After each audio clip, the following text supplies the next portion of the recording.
Hi there, this is Fasted Fred. Today I'm talking about the best foods to help your body restore liver function, literally reducing overload, lowering inflammation, improving bile flow, and starting to remove fat from this organ if you have fatty liver. This might sound counterintuitive, but it explains a lot. The liver isn't a garbage dump for toxins that you eat and then expect to be completely flushed out. It's more like a processing plant. It receives medications, alcohol, chemicals, and additives from food, and transforms them into a form the body can eliminate. When this plant is constantly overworked, it becomes inflamed. Prolonged inflammation heals with scarring. The more scarring, the more its function declines, and you start feeling tired, nauseous, experiencing itchy skin, sluggishness, and potentially elevated liver enzymes. The good news is, this organ is very resilient. If you change a few things, it recovers faster than you think. Let me tell you a very ordinary story to show you that the problem isn't a lack of determination, but rather how you're treating your body's processing system. I know someone who works intensely, sleeps little, and drinks strong coffee every day. They occasionally take painkillers for headaches. Late at night, they rush through meals before sitting at the computer. Initially, they only felt unusually tired, bloated after meals, sometimes mildly nauseous, had a tingling sensation, and felt sluggish in the morning. They had poor concentration and were easily irritable. They thought it was due to stress and lack of sleep. They went for tests, and their enzymes were elevated. They panicked and asked if their body was full of toxins. I told them straight up that it wasn't full of toxins. It was simply that the processing system was overloaded. The solution isn't to find detox drinks, but to reduce what's straining it and add the right things to help it run smoothly and sustainably. You just need to remember three main roles directly related to eating and drinking.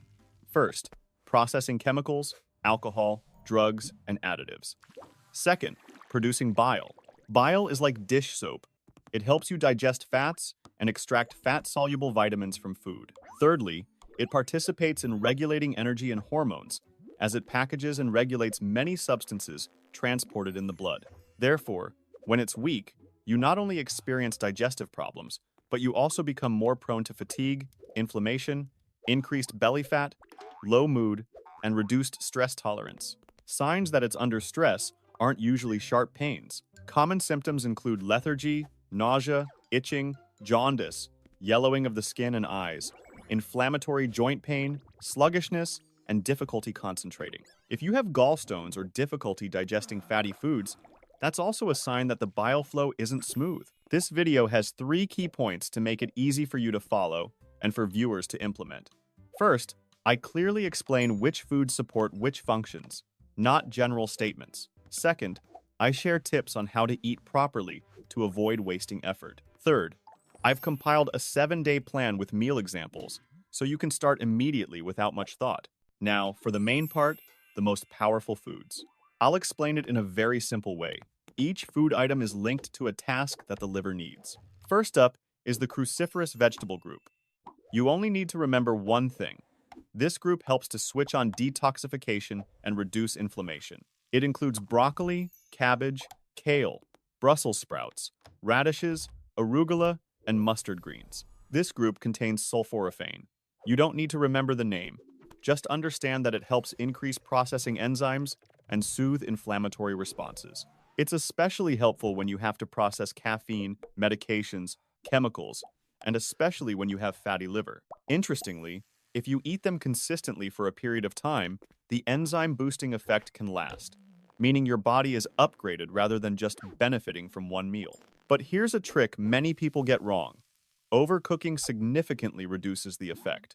The easy way is to combine them intelligently. If you eat them cooked, add a little mustard or sprinkle a pinch of broccoli sprouts on your meal. Mustard and sprouts act like triggers. If you eat them raw, prioritize arugula, coleslaw, and sauerkraut. You don't need to eat a lot, you need to eat them correctly. Next is garlic. Garlic is rich in sulfur, which fuels processing pathways. It's also anti-inflammatory, antibacterial, and antifungal. Many people find that meals with garlic help reduce the feeling of heaviness after eating. You just need to use it regularly, not excessively. A little trick is to crush the garlic and let it sit for a few minutes before cooking. The aroma is stronger and the active ingredients are more easily released. Next is turmeric. Simply put, inflammation is like a smoldering fire, and turmeric is like a fire extinguisher. Curcumin helps reduce inflammation strongly, supports mitochondria, and has been extensively studied in the context of fatty liver. Use it moderately but consistently, adding it to dishes or in forms you tolerate. If you rely on painkillers, regular turmeric use along with lifestyle changes will help you move toward reducing underlying inflammation through food. Next is beetroot. Beetroot supports the liver and gallbladder, helps smooth bile flow, and has cell protective properties. Many people fear a spike in blood sugar. The rule is not to juice it. Eat it steamed or boiled until tender, retaining fiber, and eat it with a protein-rich meal to buffer the insulin response. Half a cup is enough. You don't need to eat too much. Next is mushrooms. Mushrooms provide glutathione, an important antioxidant. You don't need to remember the name. Just remember that mushrooms are a group that helps cells fight free radicals. The simplest way to cook mushrooms is to stir-fry them quickly or make soup with them. Avoid deep frying, as that only adds to your burden. Next is avocado. Avocados help reduce underlying inflammation, promote satiety, reduce cravings for sweets, and indirectly lessen the pressure to convert sugar into fat. One avocado a week is enough to create noticeable benefits for many people. If you often crave sweets in the afternoon, avocado is a very smart snack alternative. Finally, extra virgin olive oil. Use very little but consistently, a teaspoon mixed into salads or lightly drizzled over vegetables. It helps reduce inflammation and increase insulin sensitivity. And insulin is key to fatty liver.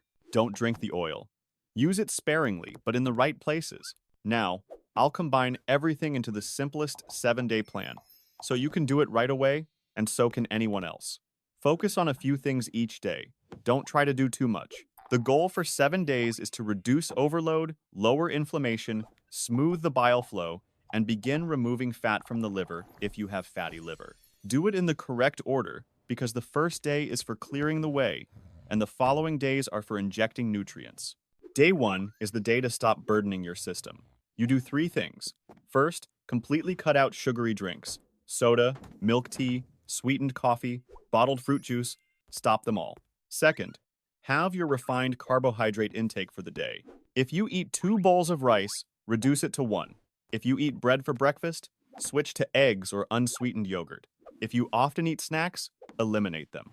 Third, take a light walk for about 10 minutes after meals. Walking after meals helps prevent blood sugar spikes, allowing your body to use less sugar, reducing the need for the body to convert sugar into fat.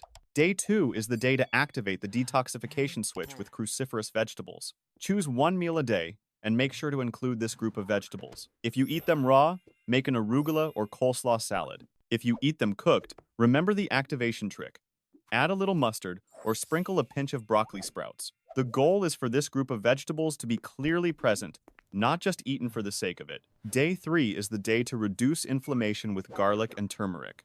You don't need to take pills to make things complicated. Just have 1 meal with garlic and 1 with turmeric. Sauté vegetables with garlic, make soup with garlic, marinate meat or fish with a little turmeric, or use turmeric in your egg dishes. The goal is consistency, not quantity. Day 4 is the day to pump in the protective layer with mushrooms and avocado. Eat a dish with mushrooms and add avocado as a snack or add it to a salad. This day is usually very good at reducing afternoon cravings for sweets, as you feel fuller longer and your blood sugar is more stable. Day 5 is the day to support bile flow with beets, but eat them correctly. Steam or boil them until tender, don't juice them. Eat a small amount, for example half a cup, and eat it with a protein meal to buffer the glycemic response. Day 6 is the day to replace bad oils with good oils. Use very little but consistent extra virgin olive oil, a teaspoon mixed into salads or lightly drizzled over vegetables. Also, avoid fried foods from restaurants on this day, as fried oils and refined seed oils are inflammatory and make you more prone to cravings. Day 7 is the day to integrate everything into a habit. You maintain the no sugar drink rule. You keep 1 meal with cruciferous vegetables. You use garlic regularly, turmeric a few times a week, mushrooms a few times a week, avocado every week, olive oil sparingly but consistently, beetroot in moderation. And if you really want to target fatty liver, you add a very powerful but not extreme tip. You cut out snacking, eat proper meals, and increase the time between dinner and the first meal of the next day. Because fatty liver is closely linked to high insulin levels, lower insulin levels are necessary for the body to break down fat. To help you visualize, here's a sample day after you've completed day 3. The first meal consists of a whole egg, arugula salad with a teaspoon of olive oil, and a little mustard. Lunch includes fish or meat, lightly boiled broccoli, and garlic. Dinner is lighter with mushrooms and vegetables. If you need carbohydrates, only take a small portion. If you're hungry during the day, eat avocado instead of a snack. By following this framework, you'll be getting the right nutrients while avoiding adding unnecessary burdens. Now, I want to hear from you so I can make the next video exactly what you need. What's your biggest concern? Fatty liver, high liver enzymes, or indigestion from greasy foods? Comment with the word liver and add a line describing your condition. I'll read it and make a separate video with a meal plan tailored to that specific situation, so you don't have to guess anymore. Thank you for watching this far. See you in the next video. Bye.